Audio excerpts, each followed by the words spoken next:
welcome back to yet another Christopher Show 3 video. In this one, as I said in the previous, we finally got the tanks and now it's time to start prepping them.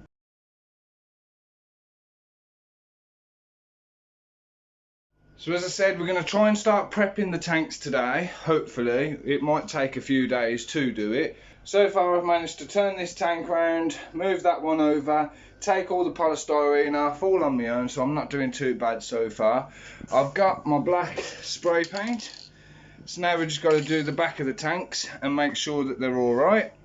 I've even managed to tidy the garage up a bit to give me a bit more space. So as you can imagine, the shed is now absolutely packed. So yeah, all the wood that was there is now up in the shed. All the polystyrene that was under the tanks is there. I've got 2 buckets of gravel, or 1 gravel, 1 sand, just black. Might still have a few little bits of white in, but I've thoroughly rinsed it, sorted it, got a load of media out. All the usual rubbish to try and clean the gravel. Obviously I've still left the paint stuff out in case I need to put the trims on, but that might still be a while away. But let's be honest, the shed's pretty full. The sump will eventually be getting moved over, but I've got to, as you can see, that's the holes for the pipe work to go to the sump. So as I said, these 2 tanks are going to go over there, which means the sump's got to move over. But considering I've got to drill holes into the wood first, I don't want to move the sump under too early because it will just fill up with sawdust.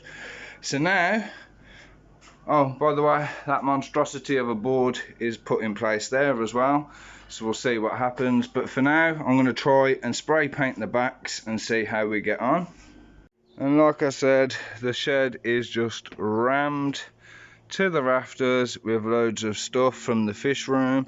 So hopefully once I've got these tanks sorted, a lot of that will come out and it'll look a lot tidier. But yeah, we've got a lot of excess wood as well. I have even gone as far as the kids' old Paw Patrol pictures that are white and battered. I've kept them. I've got 3 of them, so I'm going to paint them black, turn them into fish room pictures so it looks a lot more tidier in here. I've got 2 small black ones as well, so hopefully when the fish room's finished it'll all look absolutely mint, but one step at a time, one step at a time.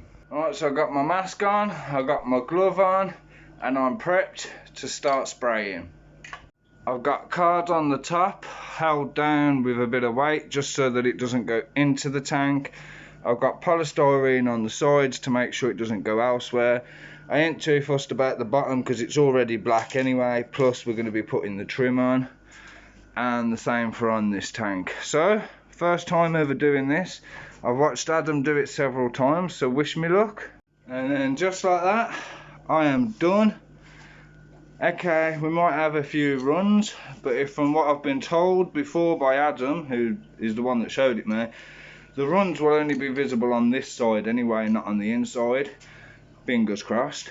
But for my first time, I'm actually really impressed. That's turned out absolutely amazing. You ready? Although even through the glove, I've managed to get it on my bloody finger. The tanks look mint. So I've got both of them done. Absolutely pucker. I don't know how clear it looks on the phone, to be honest with you. Probably looks a bit blurred, but either way I'm happy. Now, due to the fact that I've got myself a new job, it means that obviously I ain't going to be able to do everything in one go. Had all the time in the world to get these tanks done, and now that they've finally arrived, I've got to go to work. Sod's law. So now I've got an 8-hour shift ahead of me. Won't take that long for this to dry, but I'll check on it when I get home, and then I can start looking at measuring up the holes. If not, it will be tomorrow afternoon. Alright, so that's 2 cans used, 2 coats, just to make sure that it looks decent and isn't see-through.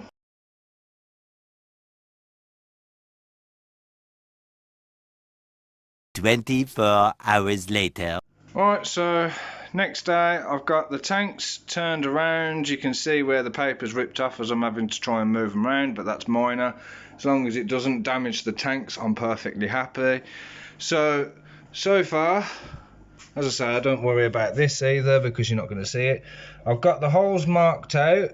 I'm going to cut a square around them, and that is obviously for the weir holes, and then, if that's what you call them, or the plumbing holes. I've got these ones done and in, so I thought I'd check out if I could do it first. Now I'm going to try and do it on the video and show you exactly what I've been doing. Now, if you're anything like Adam, you'll be screaming at me, you should be measuring it. But what I'm doing is I'm putting these down and giving it a little bit of a gap going around them, just to give it plenty of space for all the pipe work and obviously for the bulkheads. Alright, so rough guesstimate from above. So that's enough space.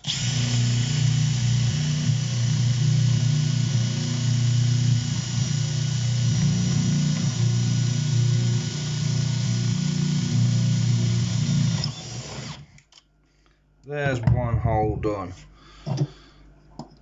Obviously it's a bit harder to do when you've only got one hand, but I'll come back, I'll show you when I've got all 4 holes done. But before I can do that, I've just noticed where I've moved it over, obviously there's a joist right in the middle, and a big double joist at that. So how do I work this one out? Alright, so now I've got my 4 holes marked, I just need to figure out what I'm going to do about this joist. Right, so now it's all done, all sorted. Thanks to the assistance of my lovely missus, I have managed to get all the polystyrene underneath as well. So now I've just got to put the bulkheads in. Yes, mate. Alright, so a bit more progress. Sump has been moved over. Bulkheads have been dry fitted on both tanks. I sorted out, I forgot to video it, but I think I got a picture which I'll put here. I sorted out that beam, so I just managed to knock the block out, and there was a couple of screws. I just took the couple of heads off the screws, but we're all sorted and it's looking like we're making progress at last.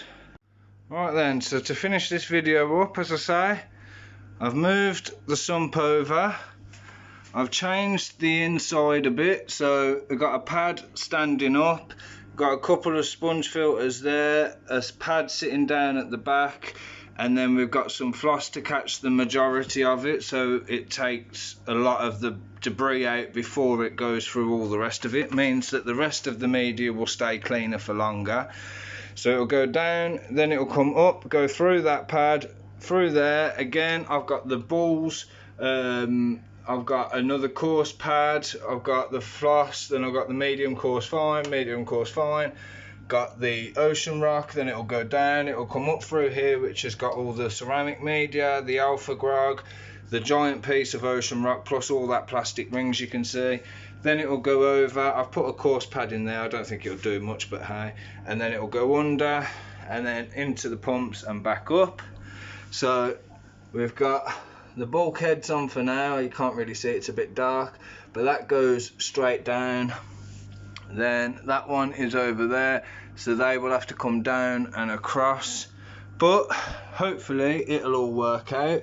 So it just means we'll have to have the pipe attached to the beams.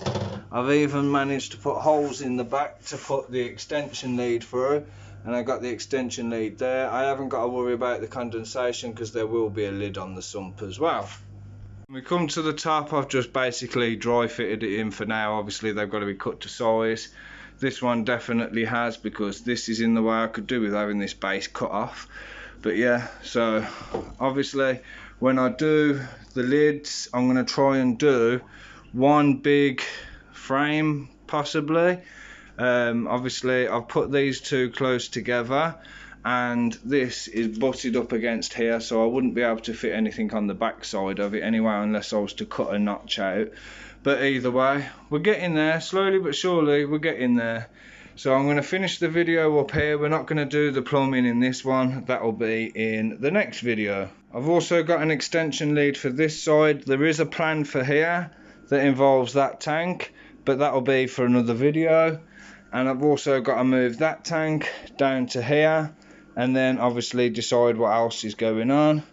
But so far so good. I've put a hole, I know I've got the polystyrene in the way at the moment, but I've put a hole here for that lead to go through straight down, and then that'll attach underneath as well, so that way it's one lead that goes down. You're not really going to see it because white wall's white wire, but at the same time everything's tucked away underneath nice and tidy. So yeah, we're getting there slowly but surely, as I say, slowly but surely. Right, so like 2 weeks of no videos because obviously there was nothing to record, and now you got video after video. So I just want to say thank you for the support. I've got a lot more footage coming. Everything's coming back to me now. I've got my inspiration back. As soon as these tanks are done, thank God, I can then start sorting out the 5 foot, which will then go over there. But as I say, I've got to move that tank underneath as well first. So make sure you hit that subscribe button because there is plenty to come. Make sure you hit the notification bell just so that you know that I've posted a video. You'll get that notification. It's all completely free and it helps support the channel as well. And as I say, it don't cost you a penny. So as I say in the end of every video, thank you all very much for watching. Make sure you like, you subscribe, hit the bell, comment sections down below. Don't hesitate to drop a message, I'll always reply, and I'll see you in the next video. Bye bye.